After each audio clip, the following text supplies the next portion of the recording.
जरूरी ये है कि आप एक खुले दिमाग से मेरे से बात करें। ट्वीट बहुत वायरल हो रहा था बैंगलोर के किसी आईटी प्रोफेशनल अच्छा। का, जिसने अपना म्यूचुअल फंड का पोर्टफोलियो पब्लिक किया था। आप मुझे बताना कि ये कितना सही है, क्या है, करना भी चाहिए, नहीं था। अब मुझे डर लग रहा है, आप मुझे क्या दिखाओगे मुझे। और ऐसा सुनते हैं हम कि सारे अमीर लोग अमीर इसलिए हो पाते हैं क्योंकि वो सारे स्पेंड अपने क्रेडिट कार्ड से करते हैं। तो आप सच बताओ, आपके स्पेंड कैसे होते हैं? आपका हर एक एक रुपया कैसे आप प्रेफर करते हो, या आप भी यूपीआई वाली हैं तुरंत? आई डोंट नो, मैं इस सवाल का कैसे जवाब दूं। टैक्स तो हम सब भी देते हैं, मैं भी बहुत सारा टैक्स देती हूँ। 50 म्यूचुअल फंड कंपनी है जिनके 50-50 स्कीम होंगे, तो 2500 स्टॉक से ज्यादा म्यूचुअल फंड है। अगर आप कंफ्यूज होना चाहो ना तो बहुत कंफ्यूज से आप मेरे ताऊ जी को कन्विंस कर रहे हो चलिए कि उनको म्यूचुअल फंड में करना चाहिए, बट मेरे ताऊ जी अड़े पड़े हैं कि वो एफडी में ही करेंगे। आई वुड हैव प्रेफर्ड फूफा जी, बिकॉज़ मुझे एक ये फूफा जी वाला वो है। बट ट्रेडर की मेंटालिटी अब ये होती है कि भाई मेरे को इतना पैसा दे, मैं तो इसका इतना बना दूंगा। अब एक ट्रेडर को कैसे समझाया जाए कि भाई म्यूचुअल फंड सही में जरूरी है? इस बार मैं आपका फ्रेंड हूँ, कुछ नंबर दे पाएंगे आप? टोटल आपका एसआईपी में कितना जाता है अभी? बहुत जाता है, but sorry to ask, but क्या आठों आपके अपनी कंपनी के हैं? नहीं, तो आपने म्यूचुअल फंड पोर्टफोलियो की बात करी अपने, आप स्टॉक से भी करती हैं? बिल्कुल नहीं। In fact zero. हाँ, चेक तो नकली होता है। ऐसा कुछ सीक्रेट सा बताओ ना। इसका सीक्रेट, हमें खाना 4 बजे मिलता है, बहुत कम खाना मिलता है। हम 7 बजे सुबह से लेकर रात के 8-9 बजे तक शूट करते हैं। अच्छा, मतलब 12-12 घंटे आपने शूट किया? 12-12 घंटे हम शूट करते हैं। And as I said, set is a very unglamorous place. In the pressure of spotlight, camera, makeup, lipstick on your teeth, 2 घंटे तो मैं हेयर और मेकअप करवाती हूँ। And I'm a very simple person, so I hate hair and makeup. नमस्ते नमस्ते नमस्कार दोस्तों, आज हम आ चुके हैं MD and CEO of Edelweiss mutual fund and हम सबकी फेवरेट शाक राधिका गुप्ता से मिलने, जिनकी अपनी स्पेंडिंग हैबिट्स, मनी मैनेजमेंट और इन्वेस्टमेंट का सीक्रेट फॉर्मूला शायद आपको भी अमीर बना दे। जानेंगे सारे किस्से शार्क टैंक से लेके उनकी पर्सनल लाइफ तक, और उनकी बात कराएंगे खड़ूस फूफा से लेके जिद्दी ट्रेडर तक। पर पहले शुरुआत करते हैं एक इंटरेस्टिंग क्वेश्चन के साथ। नमस्ते नमस्ते नमस्कार मैम।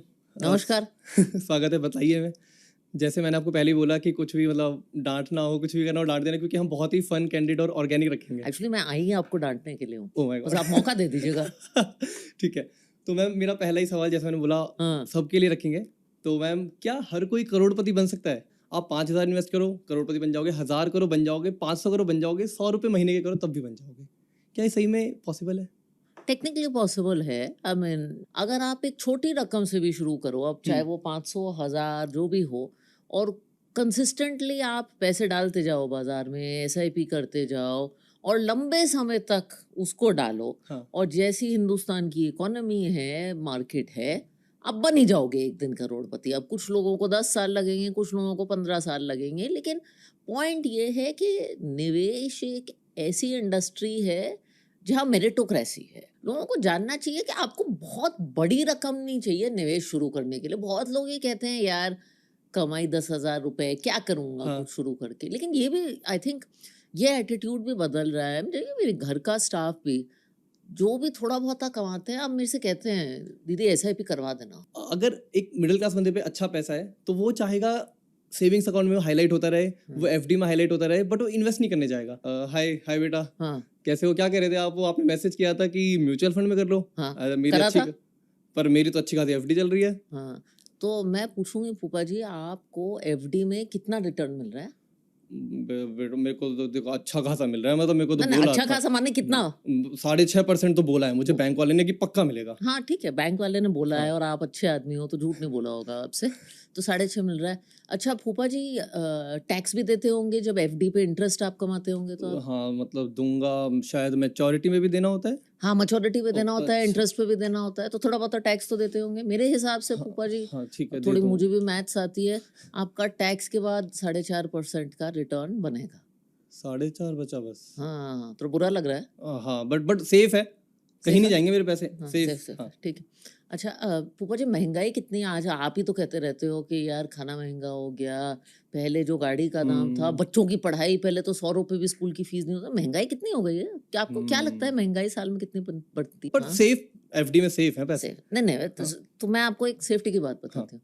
तो आपका 4.5% पोस्ट टैक्स रिटर्न हुआ। महंगाई हिंदुस्तान में 5-6% से बढ़ती है। अगर आप अपना फूफा जी सिर्फ एफडी में पैसे रखोगे ना, एक्चुअली आपका पैसा सेफ नहीं है, क्योंकि 4.5 - 5 आपका तो पैसा साल ऑन साल वैल्यू घट रहा है। अच्छा नहीं लग रहा ना सुन के? नहीं, पर म्यूचुअल फंड तो मैंने देखा है, वो रिस्क है उसमें बहुत। लिखा भी आता है कि सब्जेक्टेड टू मार्केट। हाँ, लिखा आता है। और देखिए म्यूचुअल फंड कितने सालों से 1990 से हिंदुस्तान में म्यूचुअल फंड है। अच्छा। 40 साल हो गए। आपने शायद सुना होगा एक चीज़ है जिसको कहते हैं हम सेबी, हाँ, securities and exchange board of India. ये रेगुलेटर है। हाँ। तो सारे म्यूचुअल फंड सेबी से रेगुलेटेड हैं। लेकिन अगर आप 100 रुपये आज म्यूचुअल फंड में डालें और आप पैसे वापस ले जाना चाहें तो 2 दिन के अंदर आपको पैसे मिलेंगे, बिना कुछ किए, बिना किसी से झगड़ा किए, बिना किसी ब्रांच में घुसे। और आपको लगता है, बहुत लोगों को लगता है कि म्यूचुअल फंड सिर्फ एक ही तरीके का होता है जो सिर्फ स्टॉक मार्केट में निवेश करता है। म्यूचुअल फंड तो बहुत अलग अलग तरीके के होते हैं। जैसा अच्छा। महंगाई खा जाएगी। खा जाएगी, आप फिर मेरे से 5 साल में आके कहना कि यार अब तो पिक्चर की टिकट भी अफोर्डेबल नहीं है, ये तो दुखद है ना?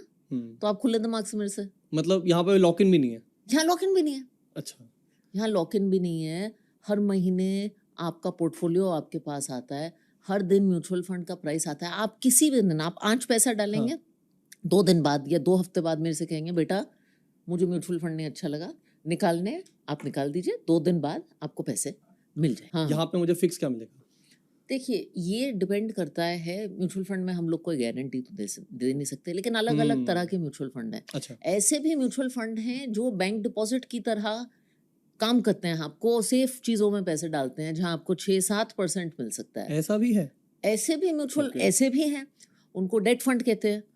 ऐसे भी म्यूचुअल फंड हैं जो स्टॉक मार्केट में इन्वेस्ट करते हैं, लेकिन उनमें भूपा जी आपको फिर 5 साल देख के पैसा डालना पड़ेगा। अच्छा, 5 साल के लिए, ठीक। हाँ, 5 साल आप पैसा डालोगे तो आप पैसा नहीं खोगे। 5 साल में बाजार भी स्टॉक आपको लगता है हिंदुस्तान ठीक कर रहा है लाइफ में? काफी अच्छा। काफी अच्छा रहा है। तो हिंदुस्तान की इकोनॉमी तो बढ़ेगी, बिल्कुल बढ़ेगी। 6-7%। 25 ट्रिलियन, हाँ, 5 ट्रिलियन तो छोड़ो, 5 ट्रिलियन 10 ट्रिलियन होगी। बिल्कुल। बल्कि मैं आपको कहूँ कि पिछले 40 सालों में हर 6 साल हिंदुस्तान की इकोनॉमी डबल हुई है। आपको पता? हर 6 साल? हर 6 साल इंडियन इकोनॉमी डबल हुई है। क्या बात? 1980 से। आपको लगता है इकोनॉमी अच्छा करेगी? इकोनॉमी कैसे अच्छा करेगी? अगर कंपनियां अच्छा करेंगी, कर रही हैं, अच्छी कंपनियां हैं, आप भी देख रहे हो दिल्ली हाँ में, बॉम्बे में। हाँ जी, हाँ जी। तो शेयर बाजार क्या है? शेयर बाजार तो हिंदुस्तान की कंपनियों में निवेश कर रहा है। तो अगर आपको लगता है कि 5 साल में हिंदुस्तान की इकोनॉमी कुछ करेगी, हाँ। तो जाहिर है कि कंपनियां भी कुछ करेंगी और फिर म्यूचुअल फंड को भी कुछ करना पड़ेगा। अब मैं ये नहीं कह रही कि 6 महीने में सब बहुत अच्छा होगा। अच्छा, 6 महीने में ऊपर नीचे हो सकता है। अब मैं एवरेज रिटर्न कुछ सोच सकता हूँ? आप कहते हैं इकोनॉमी हमारी 6-7% से बढ़ती है। हाँ। और हमने अभी बात की कि महंगाई 5% है, बढ़ रही है। तो महंगाई प्लस हमारी इकोनॉमी का रियल रिटर्न 6-7%, 12%। हाँ। ये होना चाहिए नॉमिनल इकोनॉमिक ग्रोथ, जिसको साधारण तरीके से स्टॉक मार्केट का रिटर्न बेस उसमें 12% होता है। आप थोड़ा अच्छा फंड करेंगे तो 12 का 13-14 हो जाए। आपको और रिस्क लेना है जो कि मुझे नहीं लगता आपका लेने का मूड है। पेट भी खराब आप होता है। लार्ज कैप टाइप चीजें करेंगे, साधारण चीजें करेंगे, हाँ। आपको मिल जाएंगे। मतलब 12 से 15% आपकी बड़ी एक रियलिस्टिक एक्सपेक्टेशन है। ठीक। अब मैम एक और आता है, मेरे ना नेबर में सचिन सेठिया करके एक बंदा रहता है जो कि ट्रेडर है। अच्छा। जब मैं उसे समझाता हूँ ये चीज कि म्यूचुअल फंड भी जरूरी है, हाँ। है ना, कुछ अमाउंट वहां भी होना चाहिए, बट ट्रेडर की मेंटालिटी अब ये होती है कि भाई मेरे को इतना पैसा दे, मैं तो इसका इतना बना दूंगा, तो क्यों म्यूचुअल फंड में जा रहा है? अब उसके लिए 12, 15, 18% कुछ नहीं है। करेक्ट। वो कहता है ये तो मैं 2 दिन में निकाल लूंगा। अब एक ट्रेडर को कैसे समझाया जाए कि भाई म्यूचुअल फंड सही में जरूरी है? इस बार मैं आपका फ्रेंड हूँ। फिर मैं आपसे एक आंकड़ा बताऊंगी। हमारी जो सरकार है सेबी, हाँ जी, उसने जो रेगुलेटर है उसी ने कहा है कि करीब 90% ट्रेडर पैसा खोते हैं। सबसे बड़ा प्लेटफॉर्म हाँ, जहाँ ट्रेडर लोग जाके ट्रेडिंग करते हैं, जिसका नाम है जीरो था आज, करेक्ट, उनके भी लोगों ने ट्वीट किया है कि 95% ट्रेडर एफडी से कम रिटर्न बनाते हैं। हर आदमी तो 5% होता नहीं है ना, दैट इज वाई 95% होता है। हाँ। दूसरा, ट्रेडिंग में आप एक्सपर्ट ट्रेडर, आपका टाइम बहुत लगता होगा।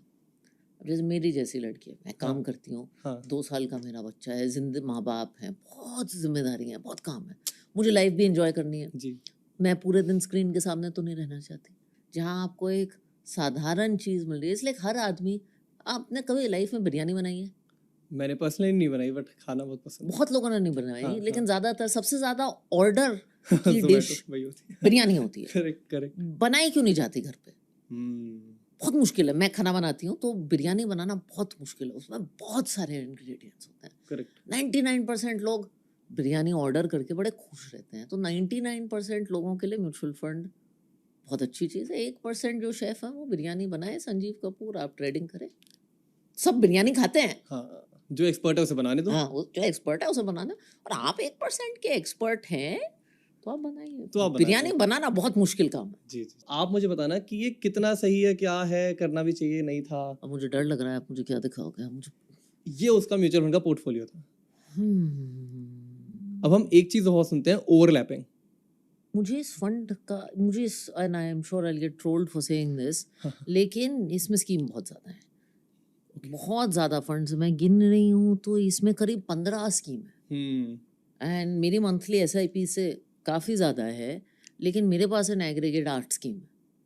क्योंकि क्या होता है कि जब आप, हाँ, सॉरी टू आस्क, बट क्या आठों आपके अपनी कंपनी के हैं? नहीं, आई थिंक अबाउट 6 हमारे हैं, 4 बाहर के हैं, वो तो अच्छा, पब्लिकली। ठीक, अच्छा अच्छा, ओके तो मैं क्या करती हूँ, 4-5 कैटेगरी पकड़ती हूँ। जैसे मैंने आपको कहा कि एक लार्ज एंड मिड पकड़ लिया, एक हाँ। मिड कैप पकड़ लिया, एक स्मॉल।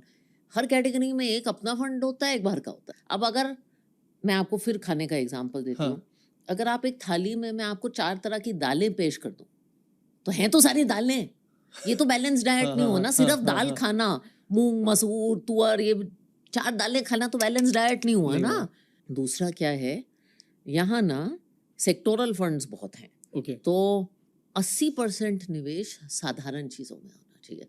सिंपल साधारण फंड्स जो आपको मार्केट का एक्सपोजर दे दें। ओके, और तीसरा कॉमन प्रॉब्लम ये होता है कि अनफॉर्चुनेटली, और उस पर मुझे बहुत गुस्सा आता है, जो चीज़ पिछले 1 साल में बहुत अच्छा कर रही है उसको हम भर देते हैं। तीनों चीज़ें यहाँ दिख रही हैं। ठीक, तो हमारे ऊपर as mutual fund CEOs rules बहुत हैं, तो ओके, बहुत पेनफुल हो जाता है। दूसरा, मेरे पास वक्त की बहुत कमी है। तीसरा, म्यूचुअल फंड मेरे लिए बहुत अच्छा काम करते हैं। अच्छा, तो never in my life have I held a share. हम अपने पोर्टफोलियो को वंस इन 3 years देखते हैं, once in 5 years major change करते हैं। हर और- साल हम अपनी SIP बढ़ाते हैं। अच्छा, हाँ, वो अच्छा स्टेप अप वाली जो है। हर साल मई में हम अपनी बैठ के SIP अभी बढ़ाई है। अच्छा ठीक है।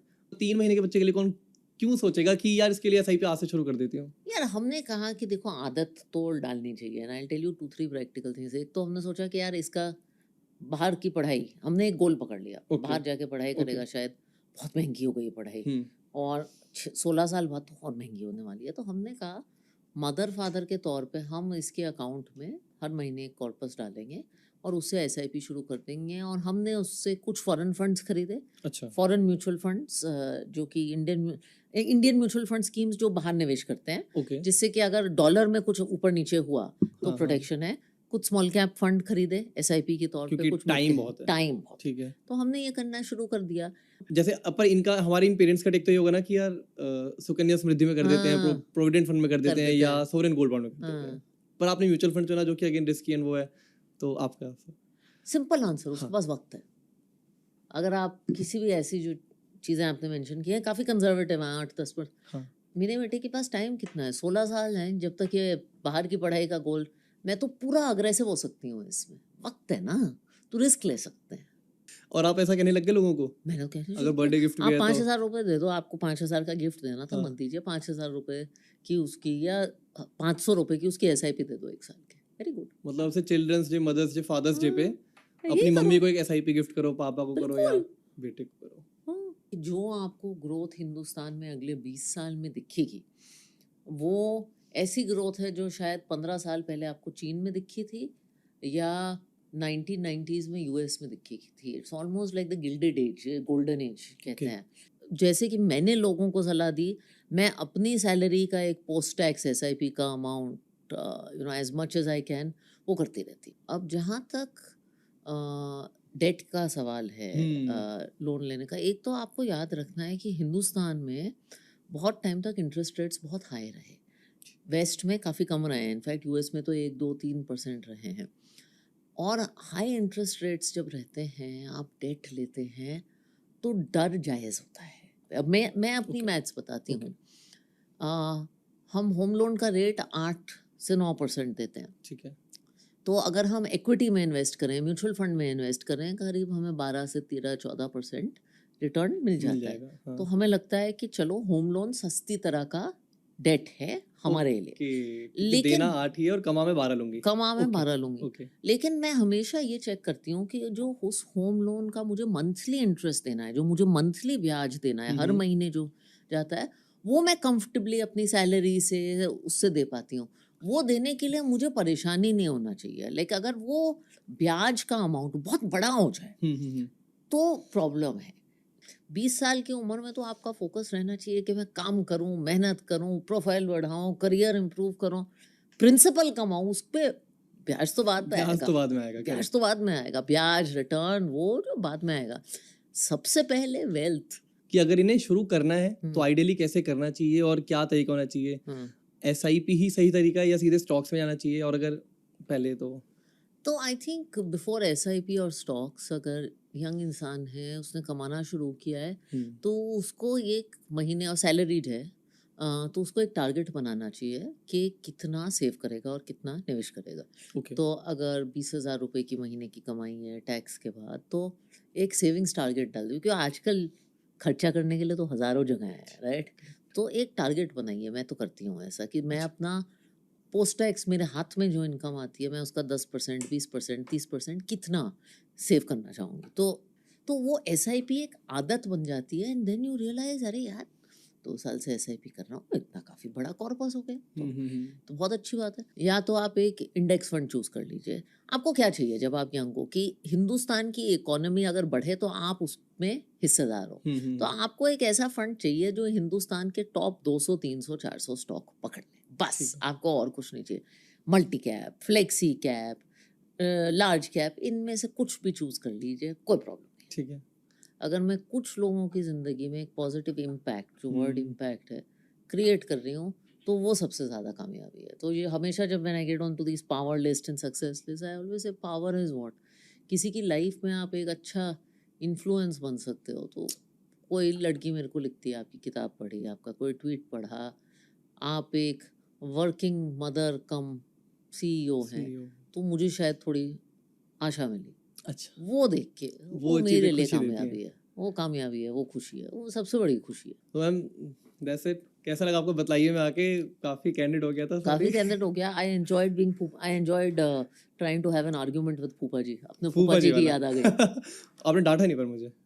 मैंने डांटा नहीं, अगली बार के लिए कुछ छोड़ देते हैं। चलो ठीक है। I am a nice person. Thank you ma'am. Thank you for having us. Thank you for coming. बताइए। Thank you for being in our office also. एक और छोटी सी चीज़ है, बस रिक्वेस्ट मेरी। हाँ। हमारे ऑडियंस ने काफी ऐसे, मतलब मान लो इन पे कोई क्वेश्चन आता है बहुत अच्छा और वो कमेंट सेक्शन में लिखेंगे पक्का, तो मैं हो सकता है आपको रीच आउट